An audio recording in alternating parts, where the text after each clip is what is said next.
Hi students! Today we are going to be looking at what it means to annotate a text. Annotating, as you can see here on the screen, is the smart way to read. So a couple of weeks ago, toward the beginning of the year, I asked you all to annotate an article that I handed out with very little instruction, very little guidance as to what it was exactly that I was looking for with those annotations. So you guys completed the task, you turned them in, I looked over them, and the results varied. Some of you seem to have a pretty decent grasp on what it means to annotate a text, how to interact with it.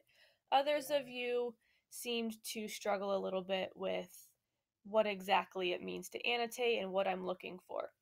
So over the course of this video, we are going to look at what it really means to annotate, some strategies for annotating, and then I'm going to walk you through a few sample annotations.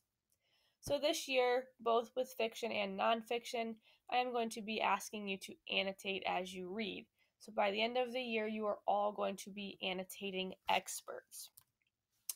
Number one, to annotate is to be an active reader. So as you are reading a text, a story, a poem, an article, whatever it may be, you are actively engaging with the text in front of you. Similarly, you are going to interact with the text as you read. So you're not just going to scan the pages with your eyeballs. Instead, you are going to physically highlight, underline, comment, summarize, make connections with the text. This is all going to help you here with bullet number 3, which is to make meaning of what you are reading. What is the purpose? What is the significance? What is the takeaway here? What is it that I need to understand when all is said and done about this piece of text?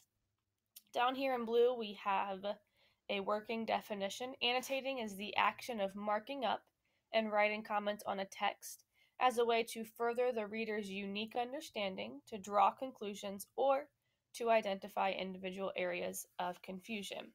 Now you will notice that I have the words unique and individual italicized here. I want to point out before we move forward that everybody will perceive and everybody will annotate differently. You might be making connections with the text based on your own personal experiences, your own thoughts, your own questions, what have you, while somebody else's interpretation might be much, much different, and that is okay. As long as you are actively reading and you are interacting with the text, making meaning of it, that is the end goal. So today we're going to be looking specifically at nonfiction.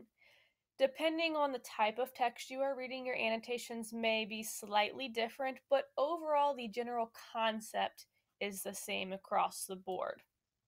So like I said, specifically nonfiction is what we are going to be working with today. So a couple of things that you should always do before you actually read the text. In this case, I am suggesting that you read not only the title, but also flip through the pages, read the different subtitles that are provided for you, and take a look at any of the text features before you begin reading. Text features might be anything from images to graphs to charts, whatever they have chosen to incorporate into the article in addition to the text itself. So once you have glanced over these things, beside the title, above the title, wherever there is space, I will ask that you write what you either already know about the given topic, what you hope to learn about the given topic, or possibly what you anticipate the text to talk about. So where is this topic going to be taken in this particular article? So that is all before you read the text. While you are reading, I have come up with 8 different strategies that are pretty typical and common when it comes to annotating. So the first one you can see here, circling any unfamiliar words. When you come across a word you are unfamiliar with, you have a couple of options. You might define the word, looking it up in the dictionary and writing the definition out in the margins. You might also be able to simply use your context clues to determine the meaning of the word, or in some cases, the article might either provide you with a definition or simply state the meaning of it within the text itself. Secondly, here, the highlighter. You are going to highlight any significant details or quotes that support the main idea of the article. So once you've highlighted, you will then maybe write in a comment about why you've highlighted it or why you think it's important. You always want to have some sort of comment or written aspect to go along with your highlighting. Now, we're going to talk about this later on, but it can be difficult to find the balance between enough highlighting and too much highlighting on your documents. All right, so moving on, we've got the question marks.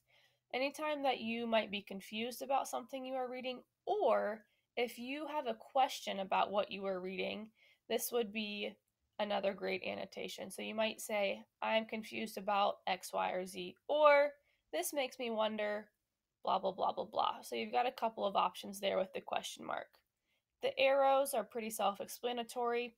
If the author mentions an idea or a concept in one paragraph and then returns to it again later on, you might use the double-sided arrows to connect those ideas to show that they are related to one another. And you can easily pick them out later on when you come back to those pages. Next up, we've got text to self, text to text, and text to world connections. You may already be familiar with these, and they are pretty straightforward. Text to self connections or annotations. These are things that you are going to be commenting on based on your own personal ideas, your own beliefs, your own experiences. Maybe you agree or disagree with something. Maybe it's reminding you of a time when you experienced something similar.